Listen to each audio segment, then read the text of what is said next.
Back with another video. This time I figured I would do a kicking tutorial.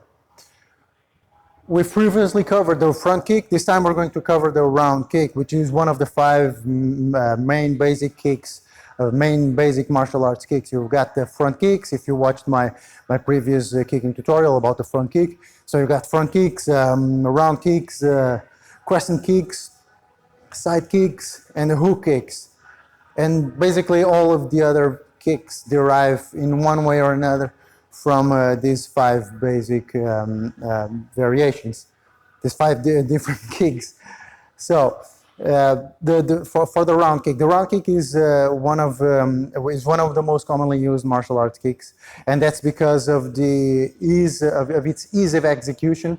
It's a relatively easy kick to perform, and it's a kick that has a wide range of variations. Just to give you a brief overview, you've got the snap kick variation, which is the one that we're going to cover in this video. We're going to consider this kick as the standard or default variation, but that's just because I come from a Taekwondo background, and this is the variation that is most commonly used in martial arts like Taekwondo. So you got the snap kick variation. You've got the roundhouse kick variation, more commonly seen in kickboxing and Muay Thai. You've got the downward round kick. You've got double, or triple, or multiple round kick. What else? You got low kicks. If you start considering the striking areas, you've got the spinning round kick. Talking about spins, if you add spins and jumps, you have tornado kicks. You've got the jumping round kick. You've got low sweeps. I mean, all of these kinds of variations, which make it a very versatile kick. And not only that, it's a kick that you can throw from a close or a long range, whereas other kicks, like for example, the side kick or the hook kick, work more from a long range. They don't work very well from a short range. So, and for example, the crescent kicks work mostly from a short range.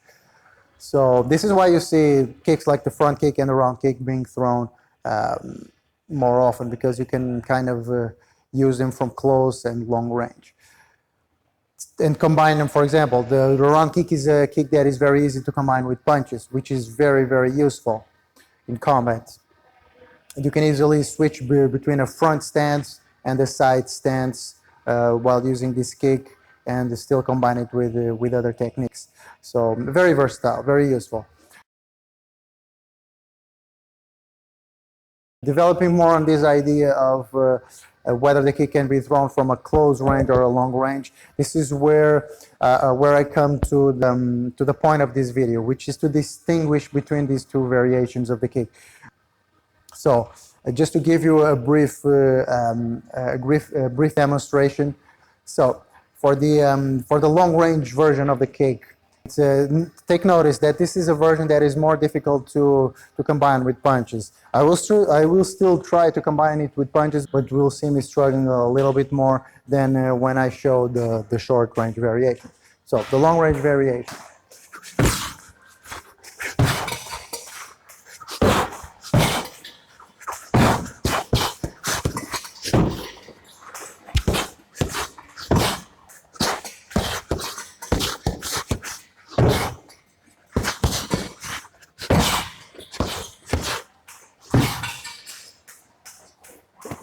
Now for the short range variation.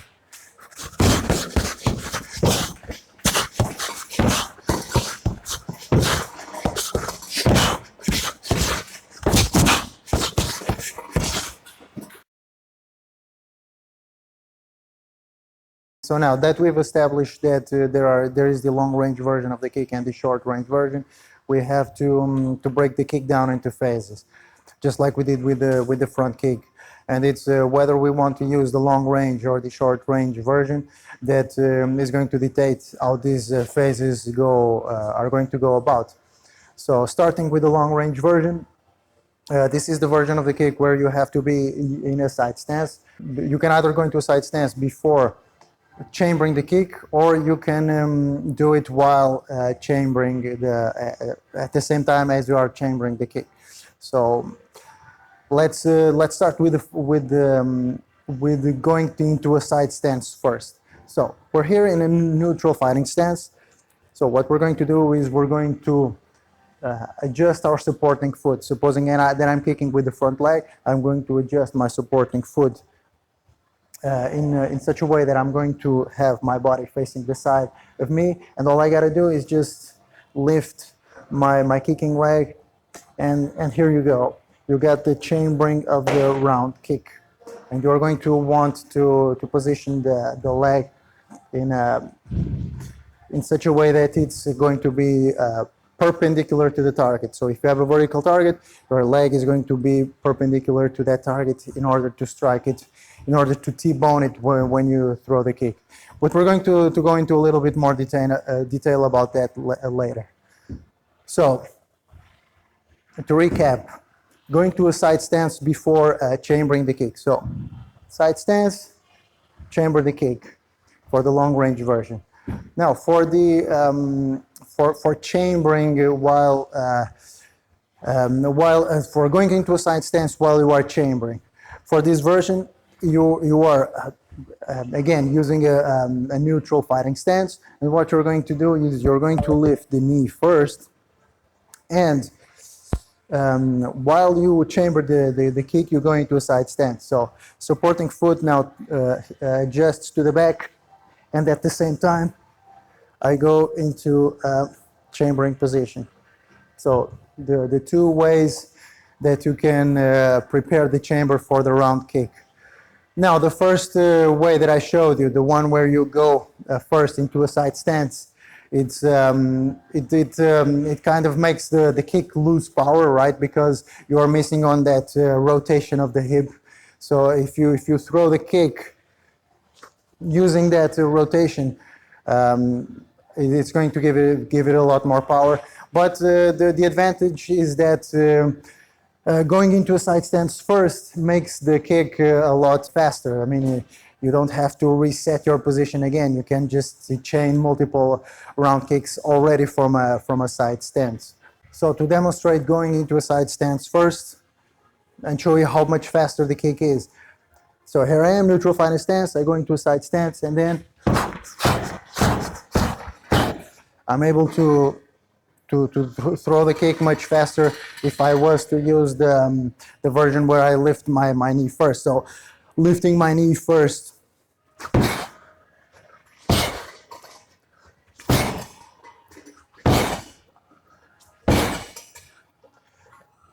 So as you can see, a little bit more powerful version, but it's slower version of the kick.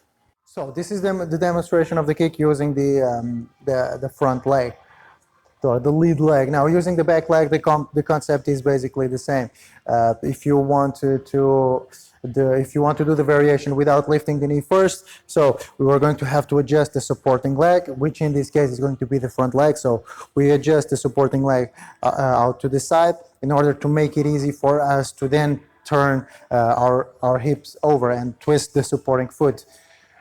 So basically, first you shift your supporting foot out to the side, and then you chamber, and as you chamber, you twist. You do one final twist of the foot, almost to the 180 degrees to the back of you, or it doesn't need to be completely to the back, but as much as you can.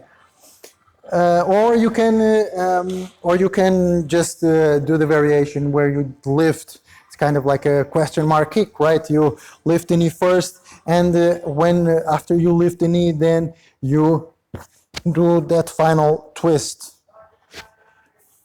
which again is going to give more power to the kick, and this kind of disguise it as a front kick, right? The opponent, they doesn't really know if you're going to throw a front kick or if you're going to throw a round kick.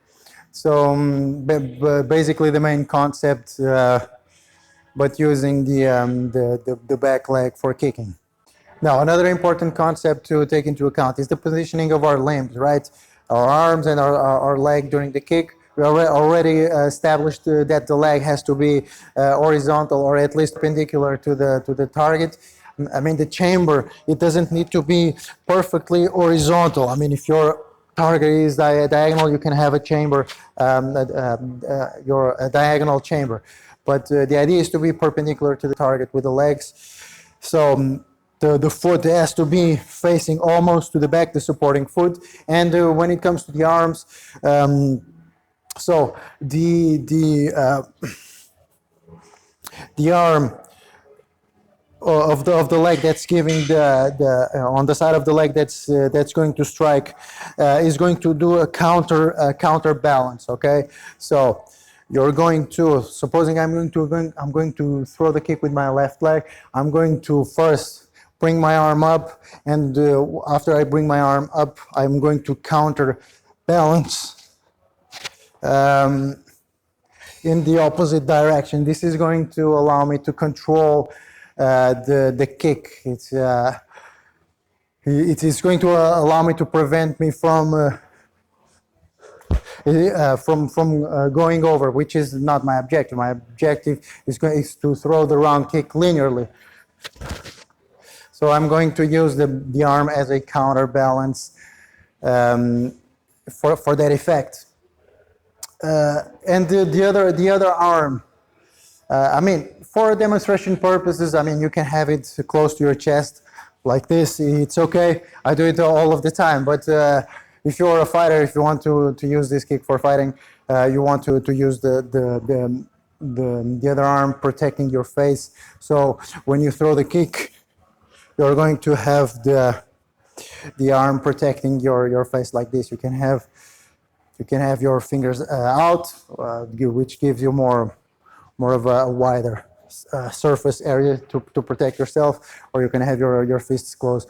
What you don't want to do is like some people do, like they forget their arms and they are throwing their round kicks with their hands limp, and if you get counter kicked or counter striked with while throwing the kick, you may injure yourself severely. So you want to have your wrists fixed in position. You want to strengthen them while you are throwing the kick. So yeah, this is for phase one of the kick, the chambering phase of the kick. Now for phase two of the round kick, this is the extension phase of the kick, meaning the phase where we extend the leg. Now there are two things to take into account during this phase. One is the knee positioning, and the other is the positioning of the foot, meaning whether you strike with the instep, or meaning whether you have the foot in an extension or flexion. So these two things to take into account. So beginning with the knee, the main point to take away is that you want to have your knee past the target. So supposing that my target was this line, this imaginary line over here, I'm going to want to have my knee position past. I'm going to pass the target before extending the kick. So demonstrating it on the bag.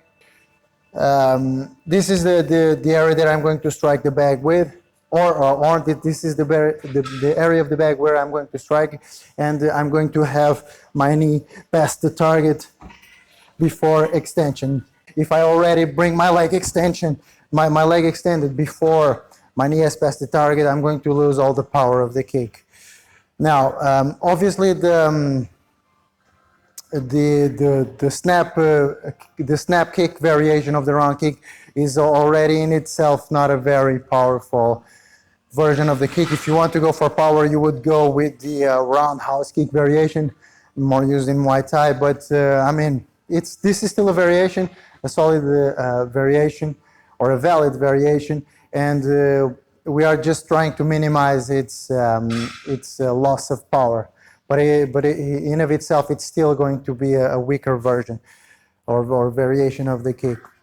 So now, to give a quick demonstration of the kick using throwing it, having my leg extension before my knee had even had the chance to pass the target. So it would look something like this.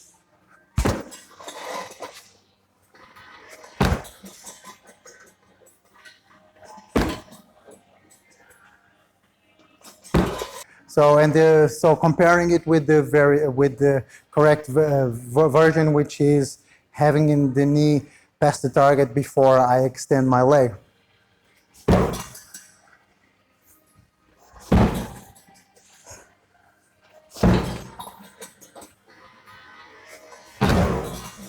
When it comes to the positioning of the foot for the round kick, you have the option of throwing the kick with your foot extended or with your foot retracted. If you want to use the extended version of the kick, you're going to want to strike with the instep or with the lower shin. You want to avoid the middle area of the shin because it's the weakest. And I mean, I guess you could strike also with the upper shin, but I mean, if we're talking about the long range version of the kick, so if you're going to throw a long range version of the kick and use the upper part of the shin, I mean, you might as well just throw the short range version, because at that point you are already at punching range, and it's much safer to throw the short range version. So there you go, striking with the extended foot. If you want to go with the option of retracting or flexing your foot, then you're going to also retract the toes. This is a good variation for people who are able to retract their toes easily, and it's good for example, breaking boards. In Taekwondo, we have the common practice of breaking boards, and one disadvantage of using the version where the foot is extended is that, just to demonstrate you here, supposing that this is the board that I'm trying to break, if you have a poor ability to extend your foot, when you hit the board, you're going to basically hit it, which is my case. You're going to create a lot of force in this part of the shin, and then this part of the instep, you have a lot of force accumulated on those parts of the leg and of the foot. So it may actually be easier to throw the retracted, the flexed foot version, because although it's a weaker version of the kick, you may be able to not injure, you avoid injury altogether. But if you have a good ability to extend the foot, then obviously using the extended foot version for breaking boards is actually a better option. So yeah, and another advantage of retracting the fingers and the foot is that, well, supposing you are a fighter, so if your opponent is blocking your kicks, so the extended version of the foot with supposing that this is my leg and this is my foot, if I extend the foot and then I try to hit my opponent, it's going to hit his guard. So if you opt for flexing the foot, then you are going to be able to strike behind the guard of the opponent, so you can kind of sneak a round kick behind their guard. So that's one of the advantages of flexing the foot. But again, if you have a poor ability to retract your toes, then yeah, this may not also be a good variation. So because you have a higher chance of injuring your toes. That is why this is a weaker version of the kick, because you can't throw it full power because you're going to injure yourself.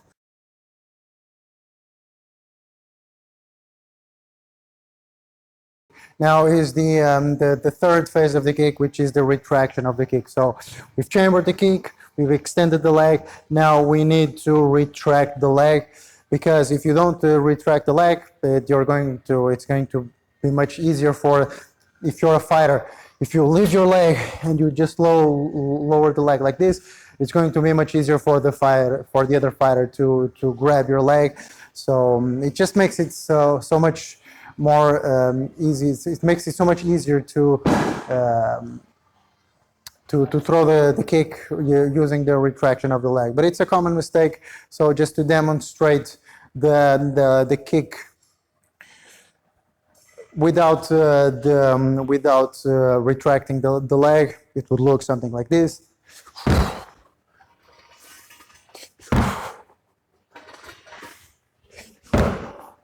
So no retraction of the leg there. And with the retraction, it would look something like this.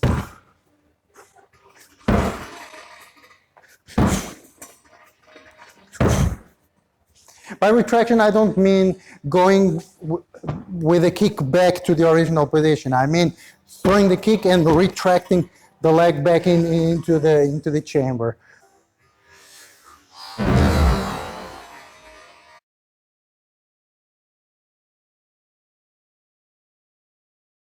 So yeah, what you need to consider about the phase 3 of the kick. Then it's phase 4, which is the phase where you just choose where you want to position to set your foot down. You can either choose to place the foot in front of you, allowing you to follow with more kicks walking forward, or you can choose to go back to your original fighting position or walk backwards. I mean, it's just a matter of personal preference. You can choose where you want to place the foot.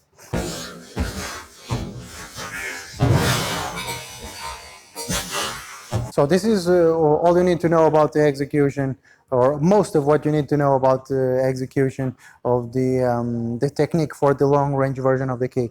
Now, for the short range version, all of the basic premises still apply. The major differences are the fact that you're not going to be in a side stance. Okay, you're always going to be facing your opponent while throwing the short range version. And so basically, you don't need to turn your supporting foot as much to the side when you throw the short range version. And also the chambering of the kick, the first phase of the kick is a little bit different. So whereas in the long range version, your chamber is going to be sideways, so your body is facing sideways.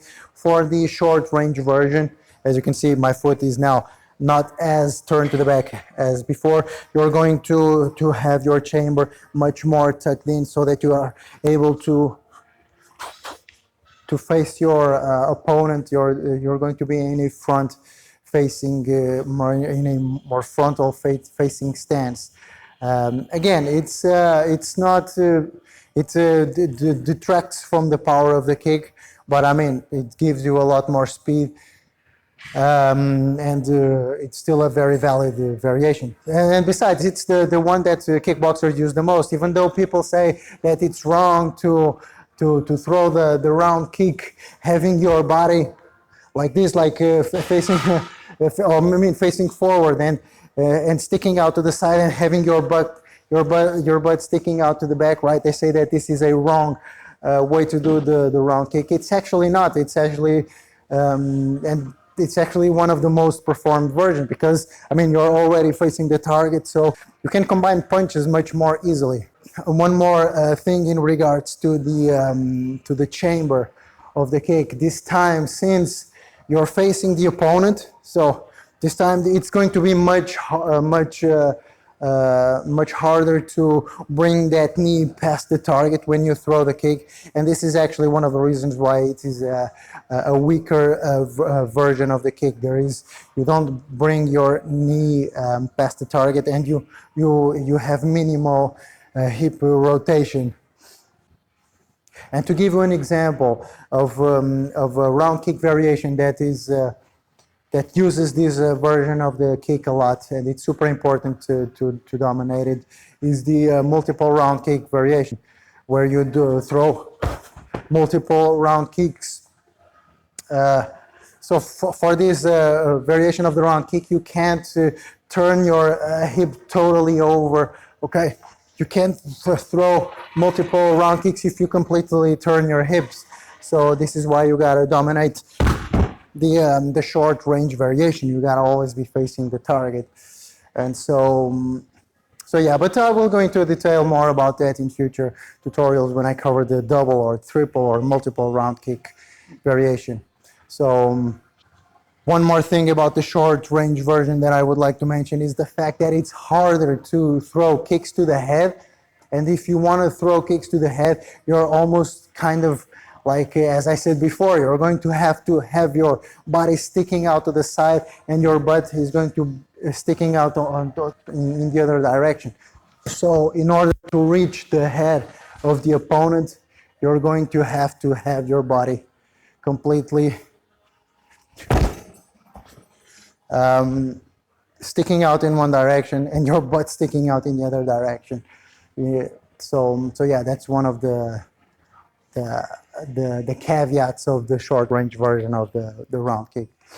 So I guess this is all the basics that you need to know in terms of executing the round kick, in terms of technique. And in future videos, I will go more into detail about all of the other variations and the incorporation of footwork and what have you.